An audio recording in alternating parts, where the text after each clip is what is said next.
Hello everybody and welcome to this short video of myself and Mr. Simon Bates. Hello. And today we are looking at the Jupiter 500 series alto saxophone. So Jupiter have been for many years probably regarded as number 2 in the brands for student models behind Yamaha. I think that's fairly fair to say, and pricing wise it's been positioned at that point too. Now the last few years though have been interesting because the Jupiter price has risen a little, as have many other prices, because of the global cost of materials and production has gone up generally. But now it sits a lot closer to the Yamaha in terms of if you're starting out on alto sax and you want to buy a student instrument, there's a sort of raft of cheaper, more affordable models at the bottom, some of which are better than others. We've got our Windcraft, which we've done a separate video on that you can check out. If you're on a budget, that's probably the one to go for. But if you're happy to spend a little bit more or able to spend a bit more or wanting to spend a bit more, then you would commonly look at this Jupiter and the Yamaha. And they do blow differently. I think commonly we would generally feel the Yamaha quality is still probably slightly better and potentially in how it sounds as well. But this is now another credible alternative in towards that sort of price point. So Simon, maybe let's just have a little blow and then we get your feelings about it as well.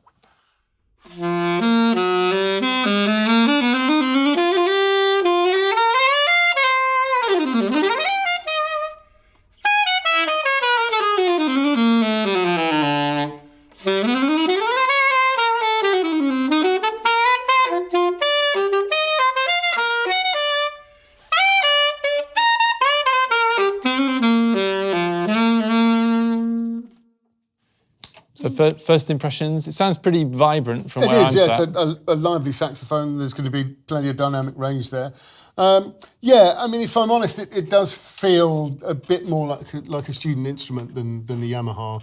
I think with the Yamaha, you get that provenance coming from the higher end models down to the student range, which you don't quite get with Jupiter. It's a nice instrument, that said. Perhaps designed for people with slightly smaller hands than mine. But it does work really well. Everything's where you want it to be. Obviously good quality. They've saved money by not having it engraved. So obviously the money goes into to other aspects. Yeah, it's well made.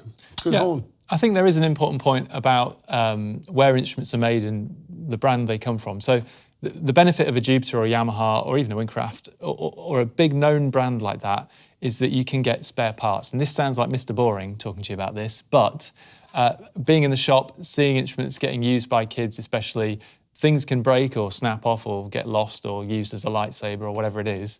And actually, it's so good to know you can actually get the parts. Now, Yamaha parts are available really, really quickly. Jupiter are pretty good as well. And with a lot of the brands that are out there on the market, you know, from names that aren't really manufacturers, they're just whatever name you want to put on it, let's just be frank, you can't get the parts, right? Yeah, so if something drops off, you're done. Yeah, you've got to buy another one, essentially. Because you can make things, but it's not cost efficient. So there is a benefit to sticking within those main brands. There's a reason why they're the main brands. It's research, development, quality, backup, supply, resale. I could go on and on and on. Yeah, and I think intonation is very important with all of these. The big 3 models, if you like, the Windcraft, the Yamaha, and the Jupiter. The intonation is all pretty good. So yeah. And as you progress, that becomes more important. If you're getting through, well, it's important at the beginning, but you know, if you're getting into the grade system and playing and things, playing with other people in a band, you know. Yeah. So I think in summary, what we're really saying is this is a good second option to the Yamaha. I think if you're up and around that price point, we would probably say try them both and see what you feel, see what you find. Both of them are well put together. And there is at least a heritage with Jupiter. You've got that years of manufacturing, you've got the solid production base, you've got spares, repairs, resale, etc., etc. So they're very safe from that point of view. But Simon, do you want to give us a little bit more? And actually, sorry, just before you do, if you are looking at buying a student sax, we've done a separate video about the main 3 or 4 models to look at, so you can check that out on the channel as well. But yeah, let's have a little bit more.